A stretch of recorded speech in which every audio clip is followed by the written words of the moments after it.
Recording on नहीं था, problem नहीं, ऐसा होता है कभी कभी जब ज्यादा पढ़ाते हो आप तो ऐसा हो जाता है. हाँ, yes. So Balram said that he is going to invest in it in the small cap. ठीक है, so mid cap और large cap में he is not going to invest. He is going to invest it in small cap. So basically, the both persons said that they are going to invest. Why they just want to go? Why they just want to invest that money? The reason behind it is क्यों investment करना वो चाहते हैं, क्योंकि इनको profit चाहिए उससे ज्यादा, है ना. तो हर एक पर्सन का वो थीम नहीं होता है. जैसे अगर मुझे 5,000 रुपए मिल गया तो मैं शायद खा के उड़ा दूंगी पूरे पैसों को. So same thing is here in the financial allocation. Finance को आप कहाँ एलोकेट करते हैं. कुछ कंपनीज ऐसी होती है, they are using a high amount for the branding and for promotion purpose. Some companies are investing large amount for increasing or improving the quality of the product, right? Yes. Exactly. Sonam, she is saying that I'll do shopping. Yes, definitely. Even me too. But I'm not spending a lot of money in shopping. Let me very frank. I did it when I was in the college. So exactly. So everyone have their own way of thinking about the money. But if you are running a business, then how you're allocating the money, that is a very important decision. Okay? From where you just need to get the finance, what equity you are going to give, what debt you have. अच्छा, एक term आता है जो मैं तुम लोग से भी पूछना चाहती हूँ. Do you know the difference between debt and equity? Yes, ma'am. Yes, Balram, tell me what it is. Yes, ma'am. Debt एक तरह की लोन होती है जो आउटसाइडर से हम लेते हैं और उसके बदले में उसको इंटरेस्ट देते हैं और बाद में वो पूरा अमाउंट भी चुकाना होता है. और इक्विटी में मैम पैसा लेते हैं और उसमें ऑनरशिप देते हैं और ऑनरशिप अगर मिलती है तो प्रॉफिट या डिविडेंड में उसका हिस्सा होता है. Very good. So basically equity का मतलब होता है शेयर्स. अगर आप शेयर्स दे रहे हो कंपनी का 1% 2%, तो वो पैसा आपको लुटाना नहीं है, वापस नहीं करना है. बट वो पैसे जो है वो अगर 1% के लिए उन्होंने 75 लाख लगाया है, तो जो भी प्रॉफिट बनेगा you have to pay that amount to the person. मतलब जो भी इंटरेस्ट आपको मिल रहा है बिजनेस का, जो भी इंटरेस्ट आ रहा है वो आपको देते रहना है उसको. ठीक है, प्रॉफिट जो भी आ रहा है वो देते रहना. लेकिन डेप्ट is something which is known as the loan. Loan को लोन का पैसा भी लौटाना है, यानी प्रिंसिपल अमाउंट भी लौटाना है और साथ साथ में इंटरेस्ट भी देना है. दोनों चीज देना होता है. तो आपको ये सब चीजों का फाइनेंस में ध्यान रखना है कि आपके ऊपर लोन कितना है, इक्विटी कितना है, कितना बाहर एंजल इन्वेस्टर से कितना पैसा उठाया है और कहाँ एलोकेट करना, बिजनेस में कहाँ पैसा लगाना है. जो भी एरिया में आप पैसा लगा रहे हो वो बेनिफिशियल है या नहीं है, that is very important. So always remember this, like if you are doing any kind of business, if you are not investing the money in a proper way, you're not allocating the money in the business in the proper way. If your company, if your product demands advertisement and you are not investing in that, so maybe your qualitative product is only useful to you but it is not useful for the other person. ठीक है. So allocation, पैसे का और finance matter को handle करना आपको आना चाहिए. अगर पुअर हैंडलिंग है, बिजनेस प्लान फेल होगा. Unreasonable time schedule, like when you are introducing the product, जो तुम लोगों को मैंने बताया था कि ऐसे एंटरप्रेन्योरशिप का जो सक्सेसफुल एंटरप्रेन्योर्स का जो सक्सेसफुल रेट है इंडिया में, पहले 6% था, वो अब 3% के अराउंड है. अब उसका रीजन क्या है? That covid time, covid period. So when you are launching the product, that matters. कौन से टाइम शेड्यूल पे आप अपने प्रोडक्ट को लॉन्च कर रहे हैं. अगर आप ऐसे टाइम पे लॉन्च कर रहे हैं जिस टाइम पे आपके पास बहुत रेयर चांसेस हैं कि आपको उसके कस्टमर्स मिलेंगे, तो ऐसे केस में हो सकता है आपका बिजनेस प्लान फेल हो जाए. अगर आपका टाइम शेड्यूल प्रॉपर नहीं है, if you are not able to plan the time properly. उसके अलावा अगर आपका बिजनेस प्लान पे के इम्प्लीमेंटेशन पे कंट्रोल नहीं है, इम्प्लीमेंटेशन यानी उसको किस तरीके से हम लागू करें उस पे कंट्रोल नहीं है, तब भी आपका बिजनेस प्लान फेल हो जाएगा. So ये सब चीजों को अवॉइड करना है if you want to start the business. So I guess this point is clear to all of you कि कब आपका बिजनेस फेल हो जाएगा. Yes, ma'am. सबको ठीक है. जब आपका प्रोडक्ट जो है वो आपने डिफाइन नहीं किया, जब आपने प्रॉपरली, आपके पास नॉलेज नहीं है प्रोडक्ट से रिलेटेड, जब आप कोई अनरीजनेबल गोल को सेट कर रहे हो जिस तक पहुंच पाना वेरी वेरी इंपॉसिबल. गोल जो है वो वैग है, और मेजरेबल नहीं है, तब भी आपका बिजनेस फेल होगा। मेजरेबल होना चाहिए, जो मैंने आपको बताया भी था कि लाइक शार्क टैंक में this is happening, like they always ask about that what is your last month sale, what when you started, what was the first year revenue you got, ठीक है। So these all things are depend upon the quantity, numbers पे और quantities पे depend करता है ना। So that is measurable, तभी तो वो बता पा रहे हैं ना। अगर वो मेजरेबल नहीं होगा तो कैसे बताओगे? You can not speak about the story. Next is कि अगर आप कमिटमेंट प्रॉपरली अपने बिजनेस के लिए आपका नहीं है, you are very much unfocus person, you are diverted toward the other businesses, या फिर आप कुछ और कर रहे हैं और आप अपने कंपनी जब आप नया कुछ शुरू करते हैं, नया बिजनेस शुरू करते हैं, तो इट इज अ इन्फैंट, एक छोटे बच्चे की तरह होता है वो। If you are not going to give it time, maybe it is going to be not work properly. Yeah, exactly the same thing is happening when you are inexperienced and you are still in that stage where you are trial हो रहा है, error हो रहा है, trial हो रहा है, error हो रहा है। जब SWOT एनालिसिस नहीं किया, स्ट्रेंथ वीकनेस अपॉर्चुनिटी थ्रेट का कोई आइडिया नहीं है कि क्या हमारे लिए स्ट्रेंथ है, क्या वीकनेस है, प्रोडक्ट को क्या चीज का थ्रेट है और क्या अपॉर्चुनिटीज, कुछ आइडिया नहीं है, that is also going to be harm your business. Poor handling of finance matter, पैसे कहाँ लगाने हैं, कितना पैसा हमारे ऊपर डेब्ट है, कैसे प्रॉफिट अर्न करना है, कुछ भी फाइनेंस का मैटर प्रॉपरली नहीं पता है। अनरीजनेबल टाइम शेड्यूल, कब टाइमली क्या करना है, कब लॉन्च करना है कंपनी को, कोई आइडिया नहीं कब। और when you have no idea about the implementation, कैसे इंप्लीमेंट करेंगे बिजनेस को, उसका भी आइडिया नहीं है। So in that all these situation your business is not going to work. Clear हो गया? Yes, ma'am. Okay, so let's start with today's story, and that is a very small, मैंने बहुत छोटा सा आज जो है आपका केस स्टडी लिया है। So before that I just want to know that how many of you heard about the Shaadi.com? See, I'm normally asking this, कितने लोगों ने सुना है? Yes, ma'am. Yes, ma'am. Yes, ma'am. Yes, obviously सबने सुना होगा। So me too, obviously I also heard about this. So do you know that this is a very oldest company? तो ये बहुत ही पुरानी कंपनी है आपकी। कब शुरू हुई, कैसे शुरू हुई, इसके बारे में देखते हैं, ठीक है।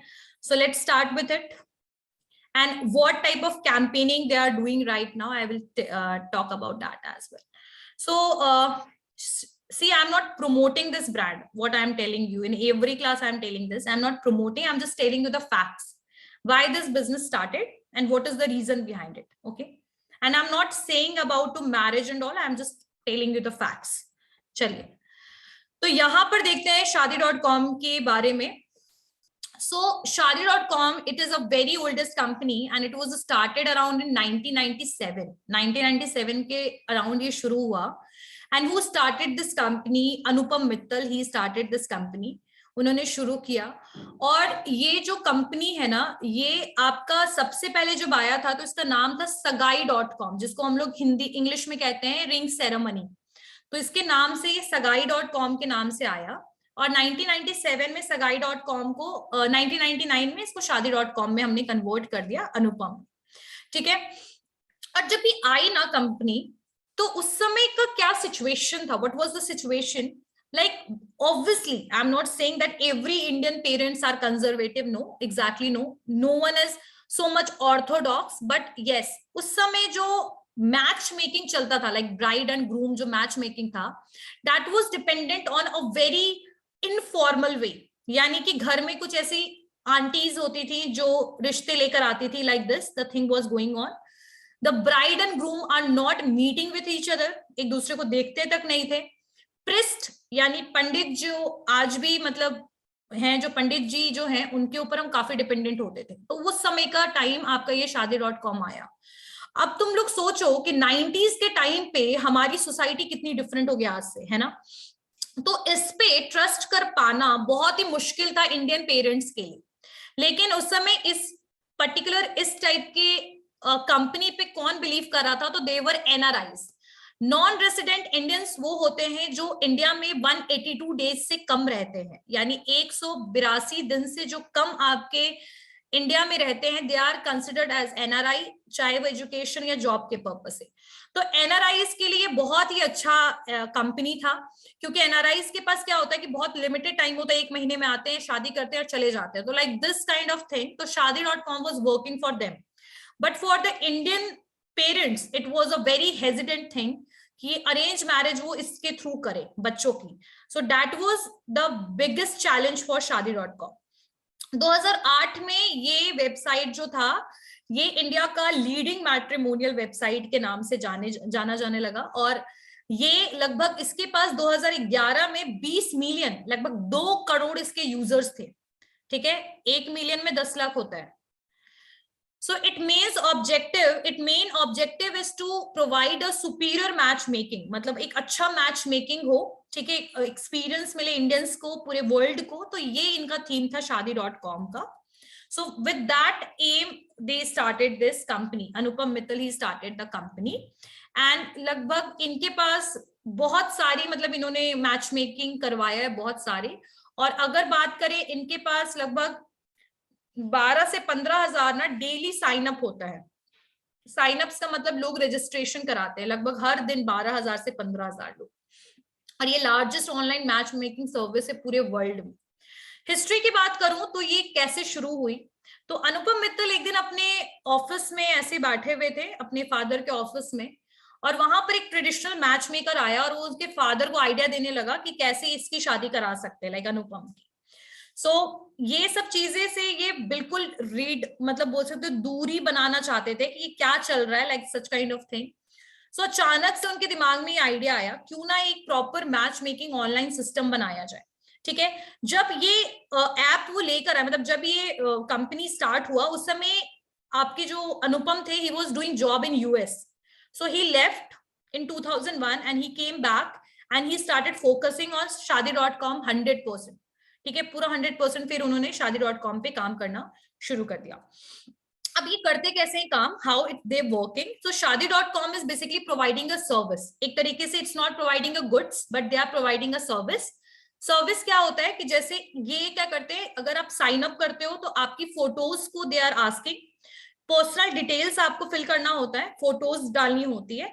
फोटो जो भी आप दोगे, पिक्चर जो भी दोगे, उसको स्कैन करवाते हैं। ये फोटो प्रॉपर होनी चाहिए, रिलेवेंट होनी चाहिए। अगर इरिलेवेंट है तो they rejected that photographs and they will ask for the other one.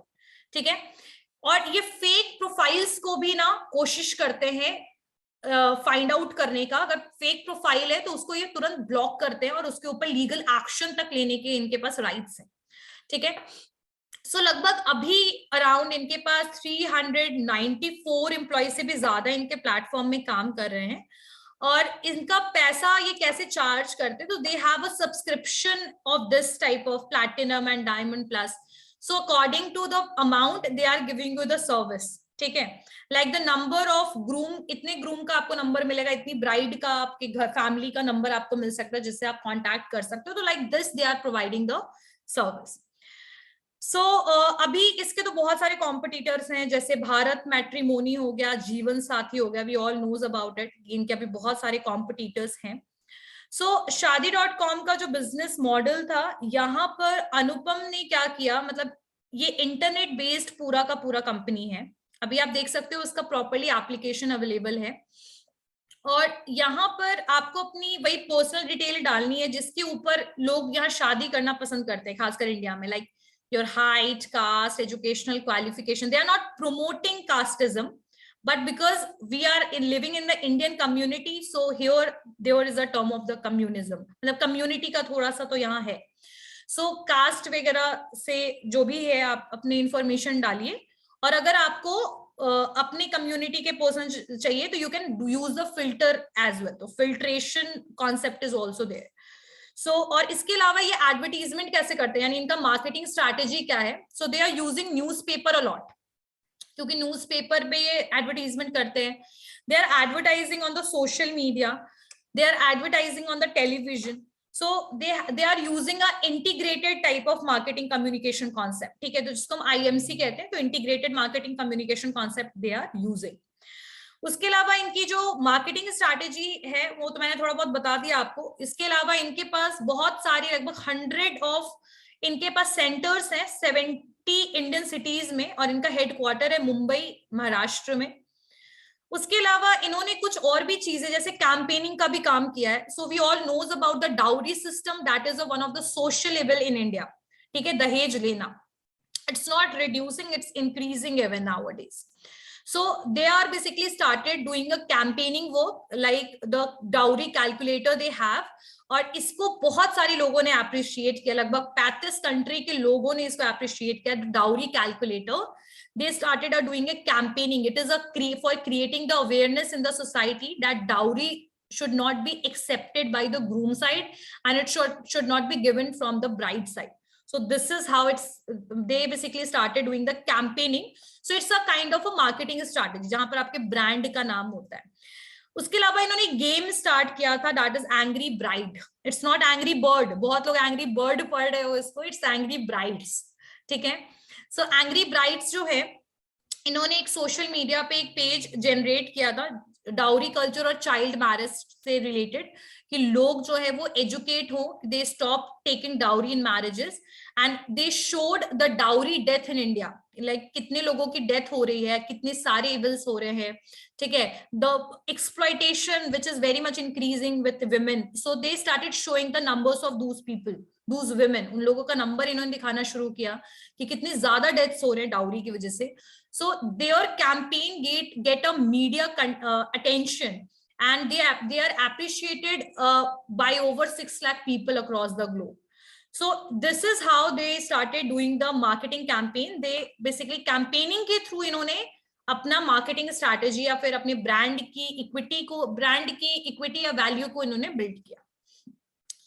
उसके अलावा इन्होंने और भी बहुत सारे कैंपेन चलाए हैं, जैसे fast for her, #fast for her, वो एक बात।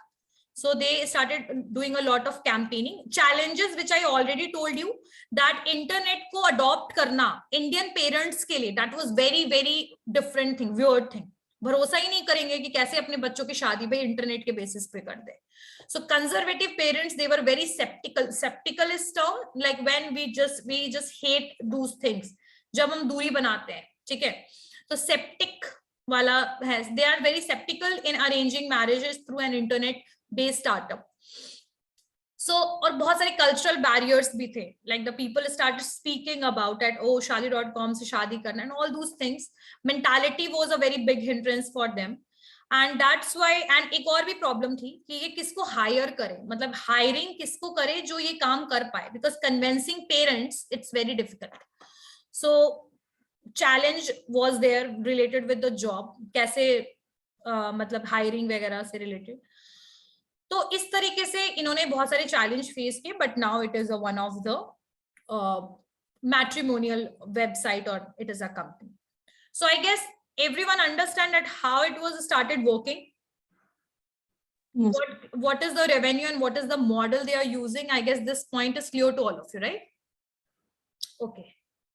So आज हम लोग का टॉपिक लगभग खत्म हो गया, so let's start with the new topic that is about the project planning.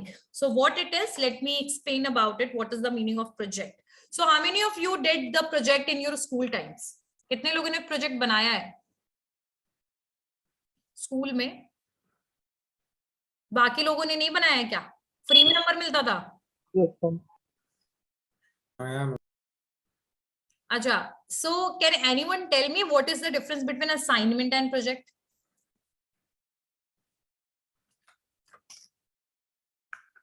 Anyone?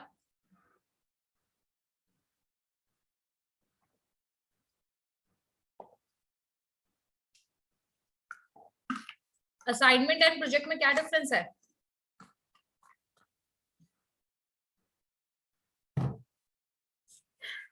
नहीं पता? See, assignment is something which we are working in a writing form. जब हम कुछ लिखते हैं, जैसे क्वेश्चन मिला, लिख दिया, आंसर लिख दिया। Project is something which is in the representative form, that the model, जैसे आप लोग को याद होगा कि मुझे याद है जब मैं स्कूल में थी तो मैंने एक प्रोजेक्ट बनाया था, first aid box. I made that first aid box. ठीक है, so these are projects when you have to complete a work in a representative form. Project जो होता है that is a concrete goal which you need to achieve within a certain time period, जो कुछ time period में आपको achieve करना होता है, बनाना होता है, प्रोजेक्ट को कंप्लीट करना होता है. But before completion the project, before implementation, we are ready with the model. जैसे अगर आप कंस्ट्रक्शन का देख लो, रियल एस्टेट कंपनीज क्या करती हैं कि जब उनको कहीं पर भी कोई कॉलोनी जैसा क्रिएट करना होता है, जब कोई कंस्ट्रक्शन अपार्टमेंट्स का करना होता है, so first of all they are making models of it, right? सही बात है ना? सही बात है या नहीं जो मैं बता रही हूँ? Yes, ma'am. Yes, ma'am. ठीक है. So first of all they are making the model. They are analyzing the thing, like how we are going to start with the first step, and after that the project is started. We implemented the project, and project is always for the temporary basis. It's the ongoing process. यानी एक project complete होने के बाद दूसरा project की तरफ we can move, but it is for the temporary basis, or it's for the long time as well as for the short time. So short time में there can be a project like we are basically going to save 3000 unit of this product, or we are going to make this product 3000 unit. So that can be the short time project. Long time project that can be related with the construction where the company is going to take 5 years, 10 years. Like अगर अभी पटना में metro बनता है ना, it is for the long time project हो जाएगा ये, क्योंकि ये long time तक इसके ऊपर काम चलेगा. ठीक है. प्रोजेक्ट जो है that is for the completion के लिए ये चीज होता है. प्रोजेक्ट कभी भी प्रोजेक्ट जो है वो कंप्लीट ना हो ये कॉन्सेप्ट नहीं होता है. प्रोजेक्ट कंप्लीट होना चाहिए. ठीक है. सो प्रोजेक्ट प्लानिंग जो है it is related with the business, कि अगर आप कोई बिजनेस शुरू करते हैं तो आप किस तरीके से प्रोजेक्ट के ऊपर प्लानिंग करेंगे, अपने प्रोडक्ट के ऊपर कैसे प्लानिंग करेंगे. और प्रोजेक्ट जो है ना वो सेक्टोरियल बेसिस पर भी हो सकता है. जैसे it's for the agricultural and allied sector के लिए हो सकता है, इरिगेशन एंड पावर सेक्टर के लिए हो सकता है, इंडस्ट्री एंड माइनिंग सेक्टर के लिए हो सकता है, ट्रांसपोर्टेशन एंड कम्युनिकेशन सेक्टर के लिए हो सकता है. So that can be for there are the sectorial project. हाँ, प्रोजेक्ट जो है वो एक और भी टाइप का होता है. यहाँ पर दो तरीके से हम प्रोजेक्ट को डिफाइन करते हैं. एक तो सेक्टोरियल बेसिस समझ में आ गया होगा कि अलग अलग सेक्टर के लिए we are able to start the project. जैसे आप लोगों ने कभी भी गवर्नमेंट के ऐसे नहीं सुनते होंगे कि गवर्नमेंट जो है वो असाइनमेंट कर रहा है. No, they are doing making a project. जैसे कि डैम प्रोजेक्ट के विद इन इनको 5 डैम जो है 5 एरियाज में बनाना होता है ना. So this is a sectoral project जहां पर आप अलग अलग सेक्टर के लिए प्रोजेक्ट बनाते हैं. एक होता है आपका क्वांटिफिएबल और नॉन क्वांटिफिएबल प्रोजेक्ट. अच्छा, क्वांटिफिएबल प्रोजेक्ट और नॉन क्वांटिफिएबल प्रोजेक्ट में क्या है तो मैं बताती हूँ. So there are some project, जैसे अभी आप लोगों ने देखा होगा कि स्वच्छ भारत अभियान जो था दैट केम इन 2014. 2014 में स्वच्छ भारत अभियान स्टार्ट हुआ गवर्नमेंट के द्वारा, और उनका एम पता है क्या था? What was the aim? Like 9% जो है वो टॉयलेट्स आपके रूरल एरियाज में प्रेजेंट होंगे. लगभग उस समय 3% ही टॉयलेट जो थे वो प्रेजेंट थे रूरल एरियाज में. तो they want to achieve 9% and they achieved 10% when they completed the project after 5 years. ठीक है. So basically this is known as a quantifiable when the result or the output of the project is dependent on the numbers like 3%, 8%, 300, 500, 800. Sometimes it is a non-quantifiable project where we are dealing with like the qualitative matter. ठीक है. जैसे एक hospital है और उसमें एक project चल रहा है कि भाई हर एक रूम में मतलब 50 बेड्स होने चाहिए. ये एक प्रोजेक्ट हो सकता है quantifiable, but the behaviour parameter of the nurses toward their patient that can be a non quantifiable. ठीक है. सो यहाँ पर आपको मैं बता दूं कि क्वांटिफिएबल और नॉन क्वांटिफिएबल प्रोजेक्ट में क्या होगा कि क्वांटिफिएबल जो है that can B of like कैसे कैसे चीजें हो सकती है क्वांटिफिएबल में. जैसे आपका मिनरल डेवलपमेंट आ गया, आपका पावर जनरेशन से रिलेटेड आ गया, डेवलपमेंट से रिलेटेड आ गया. ठीक है. इंडस्ट्रियल डेवलपमेंट से रिलेटेड आ गया, क्योंकि नंबर ऑफ इंडस्ट्रीज जैसे रेज होगा वैसे ही डेवलपमेंट आया. So project is related on the quantifiable thing. But if it is related with the health, it is related with the education. Number of schools are also there, number of institutions are also there, number of hospitals are also there, but the quality of teaching, the quality of education, that is non quantifiable, that is qualitative term. like how the students are getting interact with teachers, how teachers are teaching students, that is non quantifiable, right? आ रही बात समझ में? मैं बस अभी आपको introduction दे रही हूँ प्रोजेक्ट होता क्या है. क्लियर हो रहा है सारा point everyone? Yes ma'am. So yes ma'am. ठीक है, तो प्रोजेक्ट जो है ये 2-3 तरीके से है. एक तो सेक्टोरियल प्रोजेक्ट, आप अलग अलग सेक्टर्स के लिए प्रोजेक्ट बना सकते हैं. क्वांटिफिएबल जो होगा that is for the numbers के बेसिस पे, जब हम देखते हैं प्रोजेक्ट को, नंबर के बेसिस पर हम प्रोजेक्ट के आउटपुट और रिजल्ट को कैलकुलेट करते हैं. और कुछ ऐसे सेक्टर्स है जहां पर हम क्वालिटी के बेसिस पर, क्वालिटेटिव टर्म में जब हम बेसिकली आपका रिजल्ट देखते हैं प्रोजेक्ट का. ठीक है, so this is something about the project. What it is, project is basically a concrete goal which the company have to achieve within a short term or long term period. Once the project is completed, then we are going to analyze the result, that it was successful or it was unsuccessful. So this is project, right? It is a way of representing the things. It's not a representing the things, but I just give the example. Okay, chaliye. So in the next class, we are going to understand about the what is project, why it is required, importance वगैरह करेंगे, और entrepreneurs किस तरीके से project planning करते हैं. So we are going to understand about it in the next class. I guess for today's class it is enough. You all are able to understand whatever हमने जो भी पढ़ा, सबको clear है सारे points? Yes, ma'am. Yes, ma'am. Okay, okay. See you all in the next class.